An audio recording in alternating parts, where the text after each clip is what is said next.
Hi everyone! Welcome to the Empath Tarot Case, another love reading, timeless and general. Take what resonates lang po, maybe some part of the reading, baka resonate kayo, some part of it hindi. Or hindi naman kaya, parang kwento ninyo ito. Tignan po natin kung anong mga energies, anong mga mensahe, mga aral at gabay sa buhay, pag-ibig, and life in general.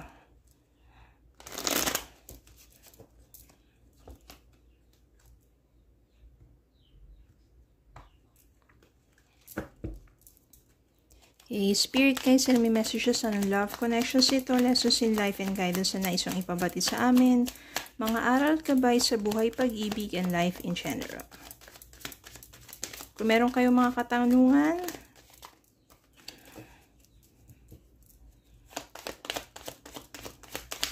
ano kaya?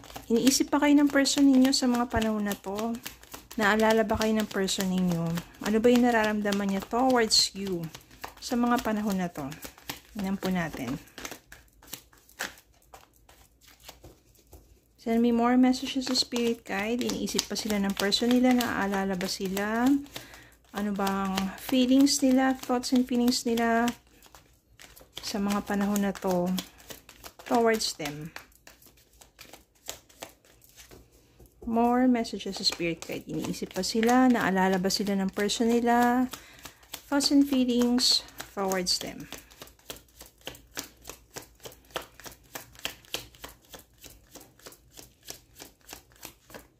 Okay, I think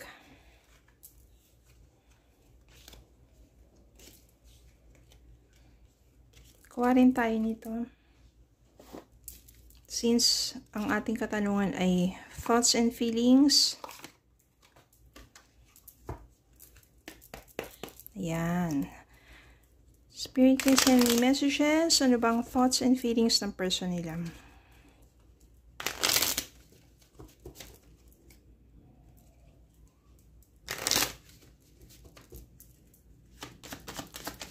Messages. Ano bang thoughts and feelings ng person nila sa mga panahon na ito? Two more messages. Isa pa.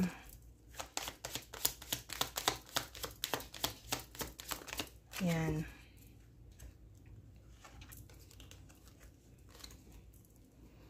I remember every detail of that day. Natatandaan niya raw ang lahat ng detalye na nangyari sa araw na yon. Ano ba yun? Maganda ba yun? Or yung hindi magandang nangyari sa inyong dalawa? I knew exactly what I was doing. So, alam naman niya daw ang kanyang ginagawa. And I lost myself for a little while. Medyo nawala siya sa kanyang sarili. No.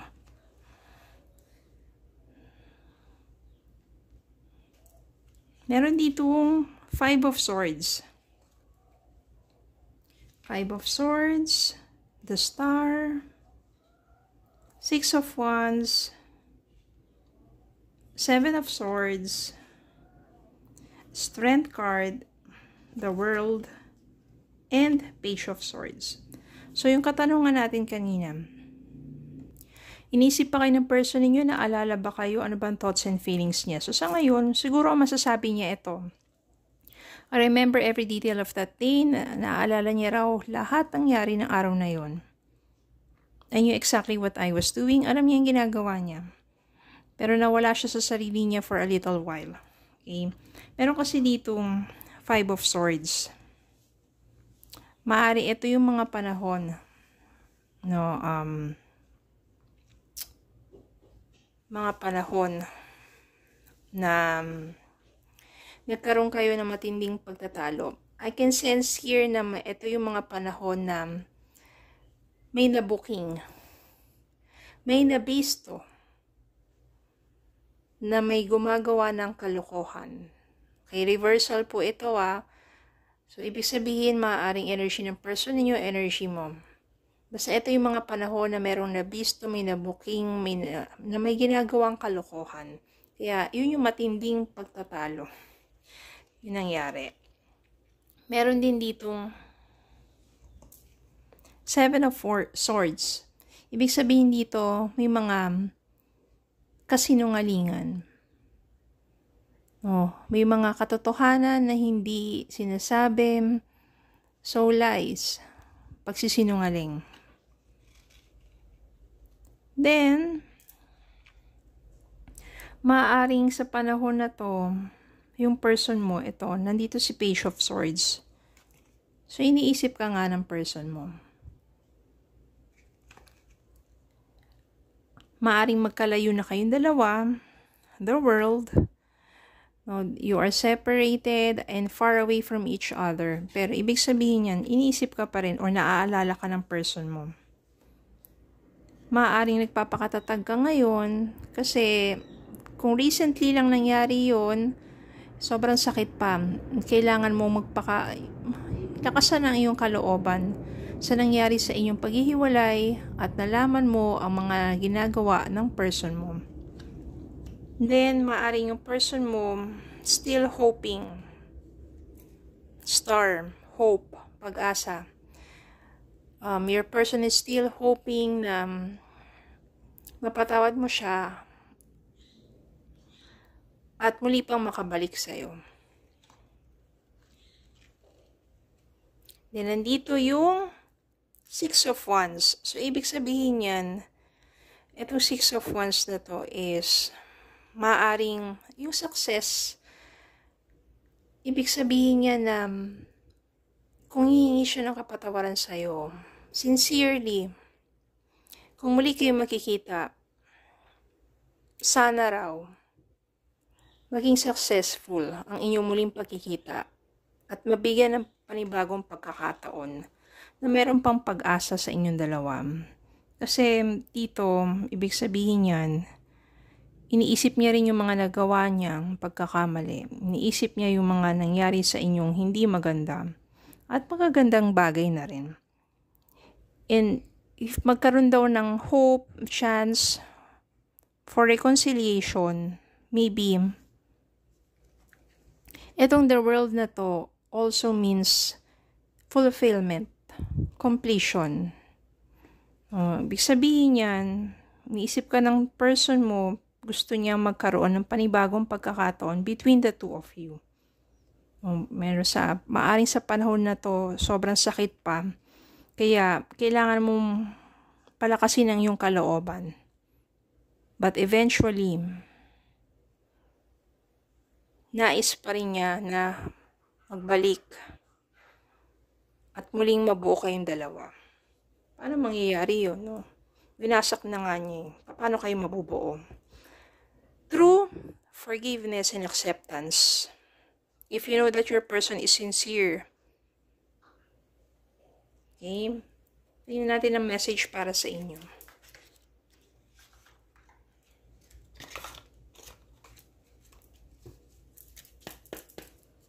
Spirit guide, send me anong mensahe nyo para sa kanilang dalawa. Gratitude. You need to be grateful for the love already present in your life to attract more of it. Gratitude. Bakit lumabas to? You need to be grateful for the love already present in your life to attract more of it. Maybe kasi sa mga panahon na magkasama kayo, palaging may kulang. Parang hindi ka grateful sa inyong dalawa. Then maari doon na dumating yung time na yung person mo nagtatago na sa'yo, may ginagawa na. Kasi yung being ungrateful mo, it leads your person to find or to look another way. Na expressing yung kanyang saloobin. Okay? Kaya kapag kayong dalawa, meron kang love life, or in order for your relationship to prosper, be grateful. Be grateful na sometimes merong jealousy, pero yung cute na pagsiselos lang. Kasi ibig sabihin, may pakialam siya, di ba? And be grateful sa mga ginagawa ng person mo, at ikaw rin. Dapat, para tanggalin na yung mga pride. Di ba parang meron akong nabasa na sa social media na dahil sa kanyang pride, di ba? Yung simpleng bagay lang, tapos yung pride niya, Yun pa yung dahilan or maaring, di ba, nasawi yung kanyang minamahal dahil sa kanyang pride. Na nagre-reach out na nga yung person niya sa kanya, hindi niya pinapansin, ma-pride pa rin siya.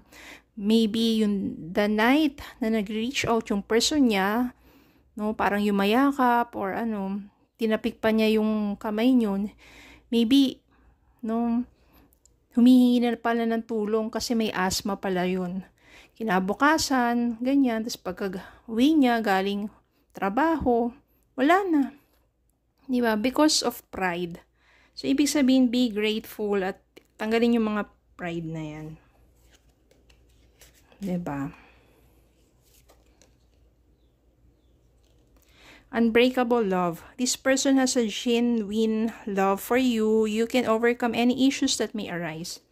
So, ibig sabihin yung person mo naman is talagang genuine ang kanyang pagmamahal. Kaya ito siguro, pagsubok lang to. Maybe yung lies dito, hindi naman talaga third party. Maybe something na tinatago niya na hindi niya lang masabi sa'yo. Because, siguro kapag times na nag-uusap kayo, palagi ka na ng galit. Or, hindi niya ma-express yung sarili niya. Tinatago na lang niya. No, sa sarili niya. Maybe yun yung panahon na nalaman mo yung katotohanan. Tapos nagalit ka. So, yun lang yun. Okay? Tanggalin yung mga pride na yan. Kailangan, andyan yung tiwala, kailangan, andyan din yung mutual understanding in order for your relationship to prosper. Okay? So, yun lang po. Maraming salamat po for watching. Please don't forget to like, share, comment, subscribe, follow me Facebook and YouTube. Have a good day po and God bless.